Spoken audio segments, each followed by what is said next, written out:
Yo, what's good? It's your boy Dot from Dot Me Now Coaching and Entertainment. For coaching, my links are down below. In fact, since I do spiritual services and spiritual coaching, if you guys feel like your connection to God is kind of weak, if you feel like your connection to source is kind of weak, I can help you out with that. But this video is going to help you a lot. You know what I'm saying? So drop a like real quick because it's going to get saucy. I'm going to talk about who says what God really is. I'm going to talk about misconceptions about God, why God fails you, and how to make God quote unquote work for you. But to finish with my intro, you know what I'm saying? I got a Patreon down below. I have an astral projection course down below. Social medias are down below. Everything's down below. One more time, like the video, support your boy. You know what I'm saying? Subscribe if you're new. Let's get into this video, man. So we got to talk about first who slash what God really is, because people oftentimes misunderstand God, and that's why God don't really work for them, right? So understand that God is technically beyond conceptual understanding, right? Like you can't fully conceptualize God because God transcends all things. I mean, you can experience God and understand God through your experience, but through concepts, you can't fully do that. However, we can still give God certain labels, right? So let's do three main labels, right? God is the creator, sustainer, and observer of reality. This is how, like, because people think that Egyptians just worshiped like many different beings and many different gods. No, the gods, every single god was a different aspect of the Most High God. The Most High God was called Nebuchadnezzar. Nebuchadnezzar just means all-encompassing divinity because it's what encompasses all things. And then Nebuchadnezzar manifests as three main aspects: Amun, Ra, and Ptah, observer, sustainer, and creator. You know what I'm saying? So they're not the original Egyptians. Like when Egypt got invaded and niggas lost their teachings and niggas didn't know what the fuck was going on. At that point, they did worship just different entities, and demons would fucking trick them and stuff like that. But the original teachings didn't deal with worshiping actual beings. It dealt with worship. It dealt with recognizing different aspects of God. And as you recognize these different aspects of God, you understand the all encompassing God and all these different aspects. You know what I'm saying? So the main three labels are creator, sustainer, and observer. Now understand that God is labeled as a him due to the fact that God as a creator is an active force, and being active is masculine, while the creation itself, like the universe, is the feminine. It's like a womb, right? The universe can be seen as the female aspect of God, the universe being essentially a giant womb which has been impregnated by the masculine aspect of God, which leads to the creation within inside the universe, right? So because God technically is all things, right? And there's a masculine half and a feminine half. Now, when people try to speak to God, they're trying to talk to the creative aspect of God, because if you're talking to the creator, right, the creator can interact with you through creation. But creation is still God manifested. But this is the feminine aspect of God. It's like God impregnated the universe and then made creation. You know what I'm saying? It's like we're inside of God's womb right now. You know what I'm saying? So that's why God gets called a him. Now in Hebrew, God's name is made of four letters: Yod, Hey, Vav, Hey, which is YHWH, which is supposed to represent that God is constantly giving and bestowing upon us, quote unquote, His divinity. And let me actually show you this real quick, because this is something that people actually don't realize with the my fault, bro. My shit just lagged. Hold up.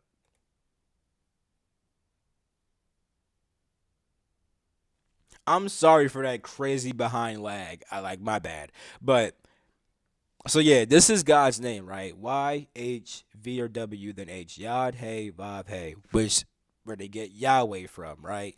Now I'm about to break down why they even use these letters, because this could become a whole meditation, literally. But yeah, people don't understand about the tetragrammaton. Tetragrammaton just means four-letter word. I'm pretty sure that's what tetragrammaton means. People don't understand why it looks like this and why they gave God the name Yahweh or Yad Hey Vav Hey or Yahweh, however you want to say it, right? So this is the Y. This is Yod, right? Now Yod, the letter Yod is actually representative of pretty much the divine spark that's inside of all of us. Now it says God breathed into us. This is like God's spirit. It's like God's energy, right? Then this H right here, the hey, is God's hand holding this spark, right? This is God extending his hand to you, right? giving you the spark, and this is your hand receiving that spark. So Yod Hey Vav Hey, right? The name of God, right? Is supposed to be pretty much telling you that this most high creator is a constantly giving force that is constantly bestowing upon you divinity if you're open to receiving it and grabbing it from God, because the most he could do is hold it in his hand and extend his arm, but are you going to actually hold on to it and keep it? You know what I'm saying? So that's what the tetragrammaton actually means. You know what I'm saying? It's supposed to be a symbol. It's supposed to represent how this God and how this source creation is literally a constantly giving force, and that it's always trying to bestow divinity onto you. You see what I'm saying? It's always trying to work for you, actually. So we're gonna get to some misconceptions about God next, and then also why people kind of don't have God work for them and how to kind of fix those issues. All right, so like I said, right, with the tetragrammaton, with God's name, right, with this meaning of it, right. So, like I said, the Hebrew name is supposed to show how God is constantly bestowing upon us that divine presence. And because of this, all we have to do is be open to receiving, and then we will be able to connect to the divinity which is constantly flowing through us, rather than putting our power inside of some outside force, because we're always having that force being poured into us. But people try to go outside themselves. So here are some of the misconceptions about God. God is not a person or a being in the same way that we are. You could describe God as a force. Oh, my ear just rang. You know what I'm saying? But you could describe God as like a conscious force that is like aware of itself and made all things. But what God truly is, you could only understand through experience. Because of this, people don't realize that the only way to know God is through your experience of God, rather than trying to obtain conceptual knowledge and perfect doctrines from like religion or other spiritual systems, right? So people want to always study the truth and find the best doctrine. Why do you think we have so many Christian sects? Because niggas don't agree about God and what the fuck God is, and everyone's trying to search for the truth. But you find the truth through your experience. You see, Christ said that he and the Father are one, and he's trying to tell you to be that same way as well. Become one with the Father, become one with the thing that's already pouring into you. When you're trying to gain all this conceptual knowledge and stuff like that and find the perfect doctrine, it's like you're not being open to receiving. You're trying to do your own thing and find the perfect doctrine. You're trying to act off your own volition instead of just receiving that divine presence and experiencing it. You see what I'm saying? So because God's always flowing through inside of you, if you want to experience God and know God, it has to happen within inside of you. You see what I'm saying? It shouldn't happen by looking outside of yourself. So here's why God fails you. The reason why God will fail most people, like during prayer, is because people are trying to call upon some outside being in order to create an effect on our lives. God is not a person that just sees your prayer and says, "Oh, I'm gonna do that one. I'm not gonna do that." It's not like that. You know what I'm saying? God's not a person. I would say God's a force, but God goes beyond a force. You know what I'm saying? Like, you can only understand it through your experience of it, which is happening within inside of yourself, right? So people try to pray for things and they don't get what they prayed for. Now, what most people don't understand is that divinity is fully flowing through you, meaning that you are the divine force which needs to make change inside of your life. And with prayer, prayer can actually help you to re-recognize and activate that divine spark. But you hold up, hold up. I have notes in front of me, and there's a typo, but I fixed it. So, like I said, people don't understand that divinity is always flowing through you, meaning that you are the divine force that's meant to change your life, right? If God changes your life, it's done through you. And with prayer, prayer can actually help you to re-recognize and activate that divine spark inside of yourself. However, you shouldn't just expect some higher beings to answer your prayer and do it for you. However, I'm not gonna lie, this technically is possible in some ways. Like, for example, by communicating with different entities. Like, entities can kind of like grant your requests, right? You could work with entities, but you don't even need to do all that shit. And oftentimes it kind of goes bad. Like, because the only time it's not going to go bad is if you're asking like your spirit guides. But even with them, they're not going to do it for you. You're just going to get certain suggestions. Like, you know how like if you ever like been inside your head like, what's the best way to go about this situation right now? And then you may get a thought about, maybe I could do this, maybe I could do that. Those are suggestions from your guides. You see what I'm saying? But they're not doing it for you. You know what I'm saying? And then also with prayer, prayer can help you put out certain frequencies which can match up to other frequencies. So if you're putting out certain thoughts, it's going to line up with other thoughts of the same nature, and then you will receive more ideas that help you to achieve that thing. And also you'll be more likely to link up with people who think in the same way as you, and then maybe they can help you. You know what I'm saying? But when it comes to prayer, right, what people don't realize is that one of the main words for pray literally means to judge, as in judging yourself and analyzing if you're truly in tune with your divine connection or not. Let me show you something real quick. Just to show you that I ain't lying, right? The Hebrew word for prayer is tefillah. You know what I'm saying? It has many meanings and is related to the verb this, which means to judge. So tefillah can mean to self-evaluate or to contemplate. You know what I'm saying? It can also refer to the process of accounting for one's actions and compare them to God's holiness. So when you pray, right, you're meant to actually self-evaluate yourself and be like, damn, is the way that I'm acting actually in tune with my divinity? You see? It's not about talking to an outside being. The literal heat, like this, like I said, this ain't just me thinking about shit and making my own ideas, nigga. This is the Hebrew for the Bible when they say in prayer and when they pray. With this Bible to say anything you ask for in prayer, you're gonna receive, because if you're evaluating yourself, you're going to receive the answer from evaluation. You're not gonna just pray to an outside force and then it's going to just answer you all the time. No, what it's saying is what you ask for in prayer, you're going to receive. What you ask for while judging yourself, you're going to receive the answer. If you're trying to analyze, if you're trying to analyze your actions and if you're in tune with God, you'll get an easy answer from simply praying on it and by simply evaluating and judging yourself on it. If you contemplate over and over again, if you're in tune with the Most High, you're going to get that answer. You see what I'm saying? This is what it means that all things asked for in prayer will be answered to you. Because if you're literally contemplating yourself, you're gonna get answers from yourself. You know what I'm saying? So yeah, when you look back at when you look back at the Yad Hey Vav Hey, nigga, this has nothing to do with you reaching out to God. This is God reaching out to you, then you're receiving God. You know what I'm saying? And if you're always receiving God, but things are not going well, maybe you're blocking off your reception to God. Therefore, you pray and you analyze to see what's blocking you, and you're like, holy crap, I'm not acting in tune with my divinity. You know what I'm saying? Then you get back in tune with it. You see what I'm saying? So that's why all things asked for in prayer get answered, because when you ask for things while contemplating yourself, you'll recognize why you're not actually being in tune with that divinity. You see what I'm saying? So people don't even realize that, you know what I mean? So with that being said, right? God is always giving and pouring into us and is always trying to work, quote unquote, for us, right? However, we are the ones who block off this divine power through our own ego, which has its own thoughts, ideas, beliefs, values, and emotions, which may contradict what the Most High is trying to pour into us. This is why God always fails you, because you're not open to receiving the Most High. You're not open to receiving your divinity. You're just trying to accomplish certain things based upon your own thoughts and ideas and beliefs, which are blocking you from receiving this Most High divinity. You see what I'm saying? So, with that being said, how do you actually make God, quote unquote, work for you? Instead of praying to an external voice, instead of praying to an external force, learn to recognize the divinity within inside of yourself naturally.